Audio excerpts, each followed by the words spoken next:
हनुमान, कृपया मेरे सामने से हट जाओ, वरना आज मुझे अपने ही सबसे प्रिय भक्त पर प्रहार करना पड़ेगा।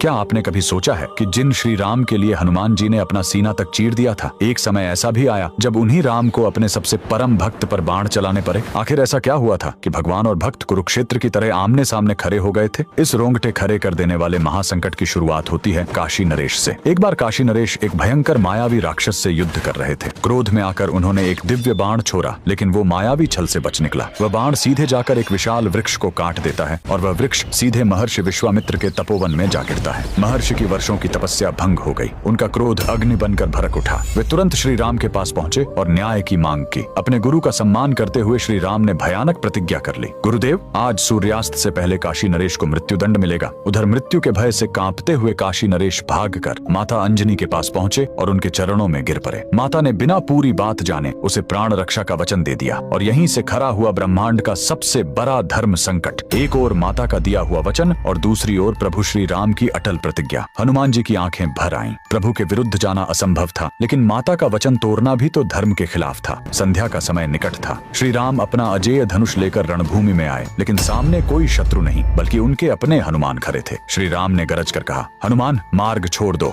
पवन पुत्र ने हाथ जोड़कर और आंखें झुकाकर कहा, क्षमा करें प्रभु, आज मुझे अपनी माता के वचन की रक्षा करनी होगी, चाहे इसके लिए मेरे प्राण ही क्यों न चले जाएं। क्षण भर के लिए मानो समय की धड़कन रुक गई। श्री राम ने अपना धनुष उठाया और अग्नि जैसा प्रचंड बाण छोड़ दिया, लेकिन हनुमान जी अपनी जगह से हिले तक नहीं। उन्होंने आंखें बंद की और बस राम राम का जप करते रहे। वो विनाशकारी बाण उन्हें छू भी न सका। एक के बाद एक कई दिव्य बाण चले, पर हर बार वही परिणाम। राम का नाम राम के बाणों से ज्यादा शक्तिशाली साबित हो रहा था। अब श्री राम ने गंभीर स्वर में कहा, अब ब्रह्मास्त्र ही अंतिम उपाय है। आकाश कांप उठा, 10 दिशाओं में हाहाकार मच गया। ब्रह्मास्त्र छोड़ा गया, लेकिन हनुमान जी अब भी अडिग थे। उनके होठों पर सिर्फ एक ही नाम था, राम। तभी आसमान से साक्षात देवता प्रकट हुए और महर्षि विश्वामित्र से बोले, हे महर्षि, इस धर्म संकट से ब्रह्मांड का संतुलन बिगड़ जाएगा, कृपया अपनी प्रतिज्ञा वापस ले लें। हनुमान की यह अकल्पनीय भक्ति देखकर महर्षि विश्वामित्र का क्रोध आंसुओं में पिघल गया। उन्होंने कहा, राम रुक जाओ, ऐसी असीम भक्ति के सामने दुनिया का कोई वचन, कोई प्रतिज्ञा बरी नहीं होती। मैं तुम्हें अपने वचन से मुक्त करता हूँ। श्री राम ने तुरंत अपना धनुष नीचे फेंक दिया और द्वार कर हनुमान जी को अपने सीने से लगा लिया। उस दिन भगवान ने खुद सिद्ध कर दिया कि भगवान से भी बड़ा भगवान का नाम होता है। अगर आपको भी हनुमान जी की इस अटूट भक्ति और राम नाम की ताकत पर पूर्ण विश्वास है तो कमेंट्स में जय श्री राम जरूर लिखें।